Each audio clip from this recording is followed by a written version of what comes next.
우리 주님의 사랑과 은총이 이 시간 예배하는 우리 모두 가운데 충만하게 임하기를 주님의 이름으로 축원합니다. 이 시간 성령께서 우리 가운데 임재하여 주심으로 말미암아 말씀을 깨닫는 지혜를 주시고 또 그 말씀대로 살아갈 능력을 주실 것을 믿습니다. 바라기는 이 시간 예배하는 우리 모두가 주님 안에서 변화되고 거듭나서 믿음으로 승리하는 복된 인생 되시기를 축복합니다. 담의 색, 오늘 본문이 이사야 17장에는 이 담의 색에 대한 경고의 말씀이 기록되어져 있습니다. 담의 색은 우리에게 참 익숙한 지명이지요. 담의 색 그러면 많은 분들이 사도 바울의 이 회심을 기억할 것입니다. 사도행전 9장을 보면은 예수 믿는 사람들을 핍박하던 사울이 담의 색에도 예수 믿는 사람이 있다는 소문을 듣고서는 그 담의 색으로 가다가 주님을 만나는 체험을 하고 회개하여서 사울이 바울로 변하는 그런 놀라운 은혜의 역사를 경험하게 되는 것을 우리가 보게 되지요. 이 다메섹은 원래 아람 왕국의 수도였습니다. 성경에 나오는 수리아, 오늘날로 말하자면 시리아의 수도인 다마스커스가 이 다메섹인 거예요.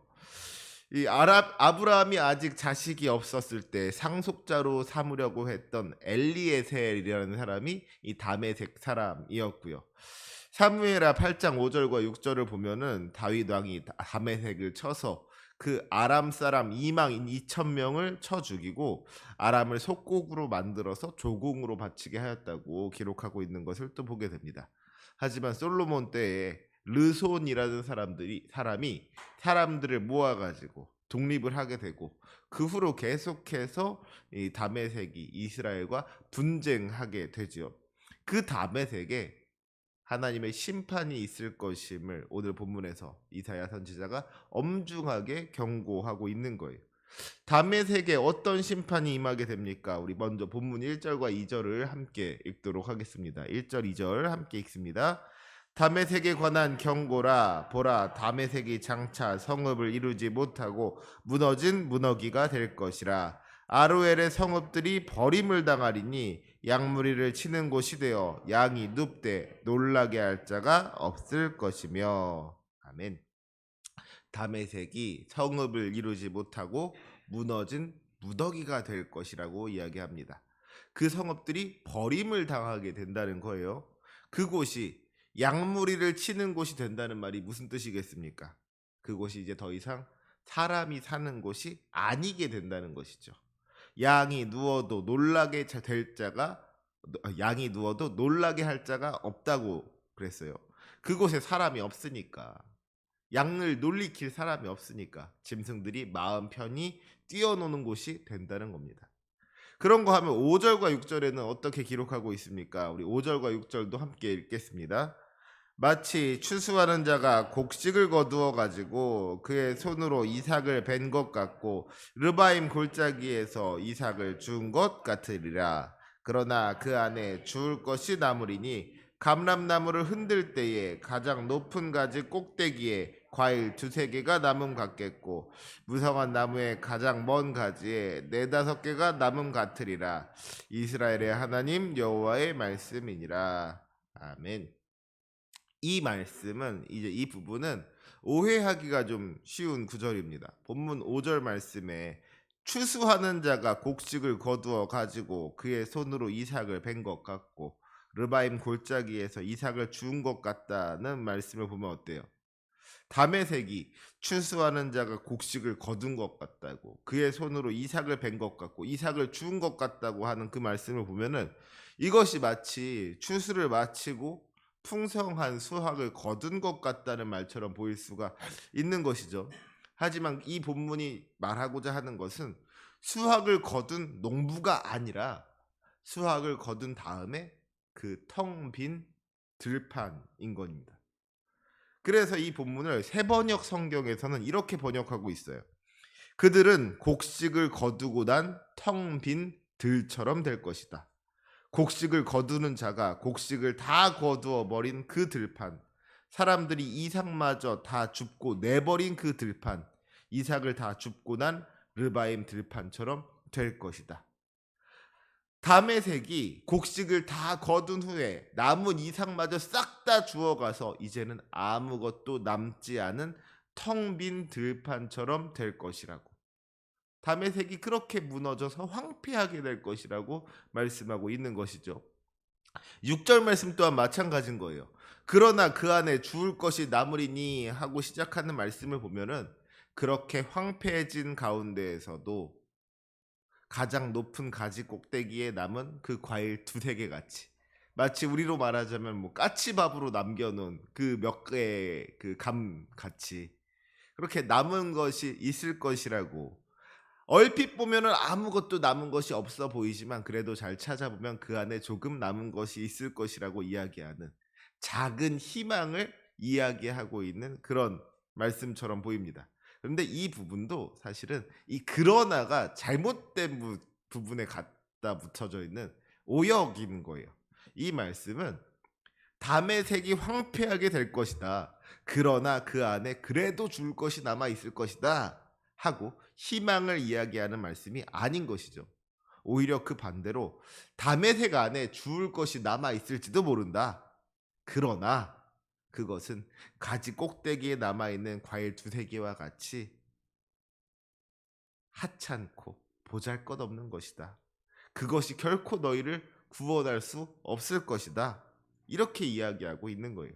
그러니까 이 말씀은 절망적인 가운데에서 여전히 희망이 남아있다는 것을 이야기하는 말씀이 아니라 오히려 너희들이 품고 있는 희망, 그거 다 부질없다.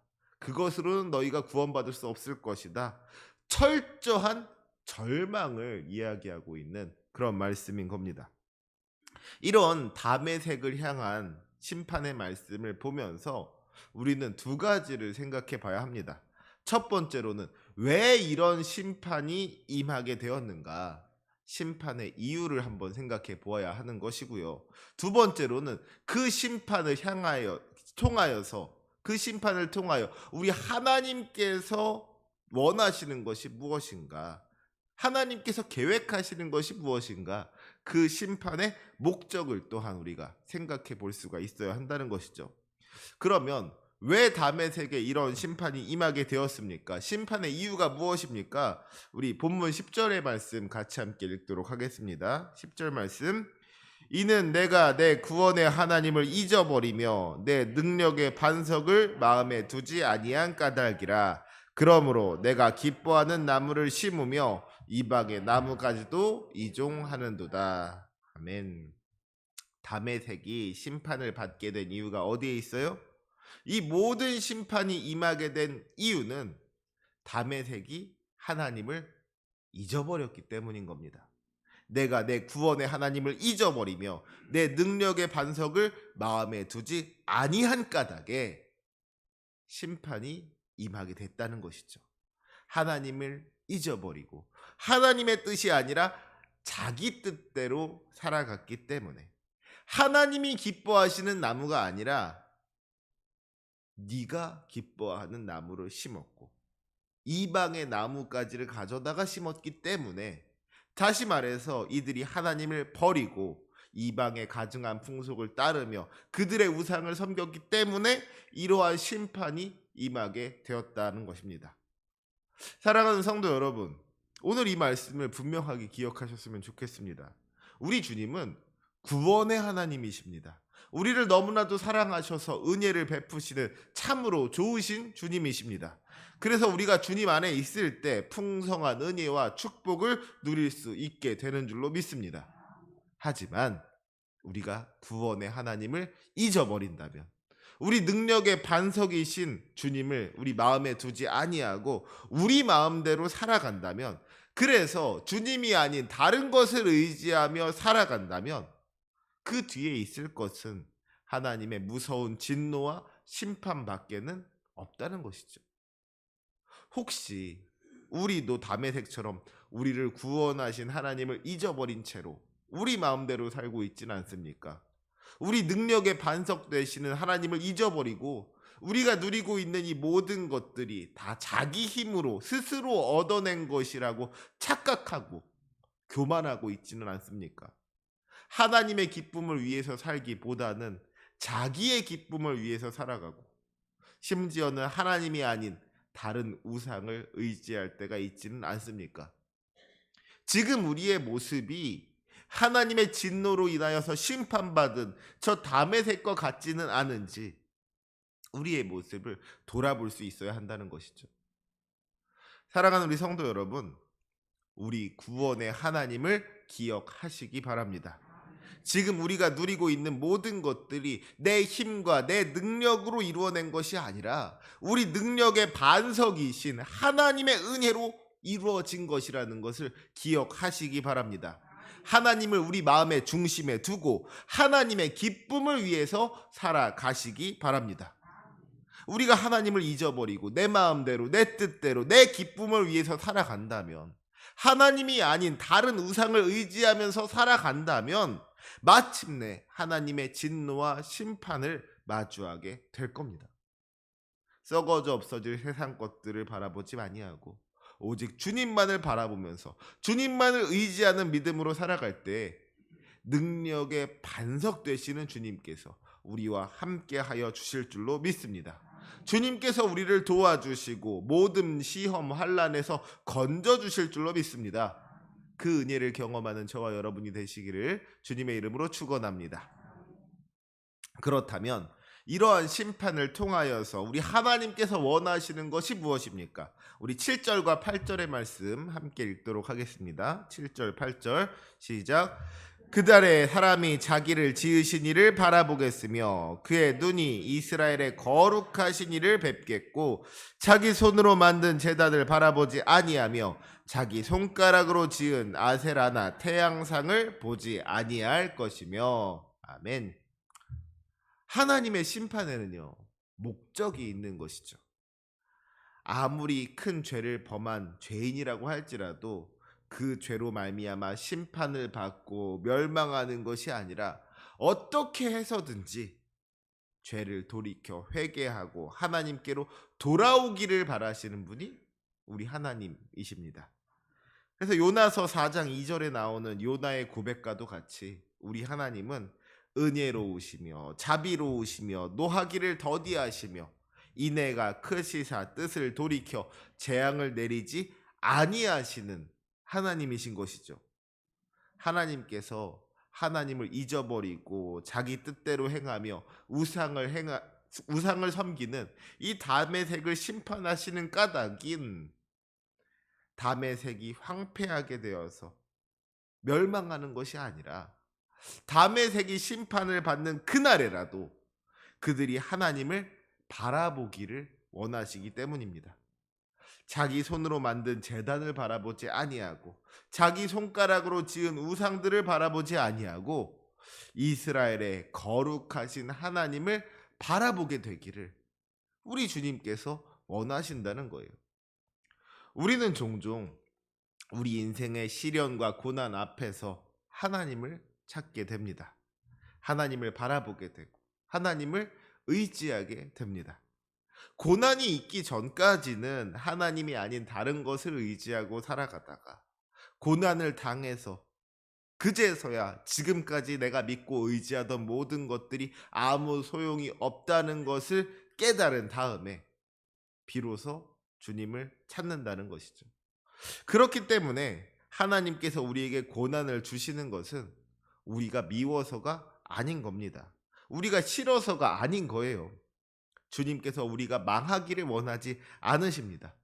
그 고난을 통해서라도 하나님을 바라보기를 원하셔서 그 고난을 통하여서 우리 하나님을 만나고 그 하나님을 의지하게 하시려고 마치 사랑의 매를 드는 부모의 마음으로 우리에게 고난을 주시고 시련을 주신다는 것이죠. 여러분, 우리가 그 고난을 통해서라도 하나님을 바라보게 되고 의지하게 된다면 그것이 참 다행인 것이죠. 죄 가운데에서 멸망길로 나아가는 것이 아니라 마침내 하나님의 심판 앞으로 나아가는 것이 아니라 고난을 당해서라도 회개하고 주님께로 돌아올 수 있다면 그것은 우리에게 있어서 복된 일인 거예요. 감사할 일인 겁니다. 하지만 바라기는 우리가 그런 고난 당하기 전에 시련이 찾아오기 전에 먼저 하나님을 바라볼 수 있기를 원합니다. 고난이 찾아와서 주님을 찾는 것이 아니라 아무런 고난이 없더라도 우리 주님을 붙잡고 우리 주님을 의지할 수 있는 우리의 믿음이 될 수 있기를 원합니다. 우리 하나님은요, 질투하시는 하나님이세요. 주님은 우리가 항상 주님만을 바라보면서 다른 곳에 눈 돌리지 않기를 원하십니다. 그리고 그렇게 우리가 주님만을 믿고 의지하며 나아갈 때 능력의 반석 되시는 하나님께서 우리와 함께 하시며 우리를 도와주시는 줄로 믿습니다. 우리를 구원해 주시는 줄로 믿습니다. 그런데 우리는 자꾸만 주님이 아닌 다른 곳을 바라보려고 한다는 거예요. 주님께서 보라고 하는 것을 보지 않고 우리 눈에 좋아 보이는 것을 보려고 합니다. 돈을 바라보고 명예를 바라보고 권세를 바라보고 자꾸만 하나님이 아닌 다른 것들을 바라보려고 한다는 것이죠. 오늘의 말씀은 우리 하나님께서 그런 것을 기뻐하지 않으신다고 분명하게 이야기하고 있습니다. 오직 하나님만을 바라보면서 하나님만을 의지하라고 말씀하고 있습니다. 주님의 징계 앞에서 뒤늦게 회개하며 돌아오는 어리석은 인생이 아니라 주님만을 바라보고 주님만을 의지함으로 말미암아 그리하여 주님께서 주시는 참된 평화와 기쁨을 누리는 주님의 백성들 될 수 있기를 간절히 소망합니다. 오늘 이 새벽에도 주님을 바라보기 위해서 주님을 의지하기 위해서 이 귀한 예배의 자리로 나오신 줄로 믿습니다. 주님께서 허락하신 이 하루가 온전히 주님 안에서 주님과 동행하는 복된 하루 되시기를 주님의 이름으로 축원합니다. 아멘. 기도하시겠습니다.